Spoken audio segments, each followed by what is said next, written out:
கடவுளால் உண்டானவர்கள். பிள்ளைகளை, நீங்கள் தேவனால் உண்டாயிருந்து அவர்களை ஜெயித்தீர்கள். ஏனெனில் உலகத்தில் இருக்கிறவனிலும் உங்களில் இருக்கிறவர் பெரியவர். அவர்கள் உலகத்துக்குரியவர்கள் ஆகையால் உலகத்துக்குரியவைகளை பேசுகிறார்கள். உலகமும் அவர்களுக்கு செவி கொடுக்கும்.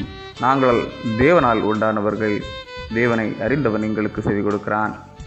தேவனால் உண்டாயிராதவன் எங்களுக்கு செவி கொடுக்கிறதில்லை. இதனாலே சத்திய ஆவி என்னதென்றும் வஞ்சக ஆவி என்னதென்றும் அறிந்திருக்கின்றோம். 1 யோவான் 4:4-5-6. கடலில் எர்மீன் என்று சொல்லும் ஒரு வகை மீன் இனம் காணப்படுகிறது.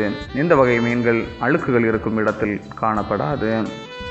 மிக அதிக வேகமாக செல்லும் இந்த மீனை பிடிக்க கருப்பு நிறத்தில் தண்ணீரின் ஒரு பகுதியை மாற்றி வைத்து அதனை பிடிக்க செல்லும் பொழுது இந்த பகுதியில் வந்ததும் எர்மீன் அதற்கு முன்பு நின்றுவிடும்.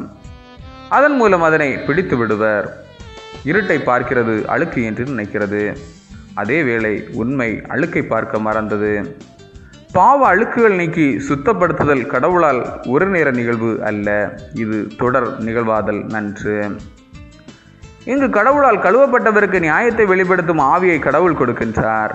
அதாவது நியாயம் மட்டுமே அவர்களால் தொடர முடியும் என்ற நிலை பெறுகிறார்கள்.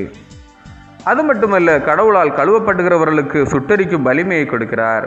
அதாவது மாசு தூசு நெருங்கும் போது அதை எரித்துவிட்டு மாசு நெருங்காத வாழ்வு வாழ முடியும். அது மட்டுமல்ல, இரத்தப்பழியின்றி வாழ்தல், அதாவது தீமையை எரித்து பழியின்றி வாழ்கிற வாழ்வு. இந்த வாழ்வு வாழ கடவுளிடம் நம்மை படைப்போம். ஆமீன். இந்த நாள் உங்களுக்கு இனிய நாளாக மலரட்டும். கடவுளால் உண்டானவர்.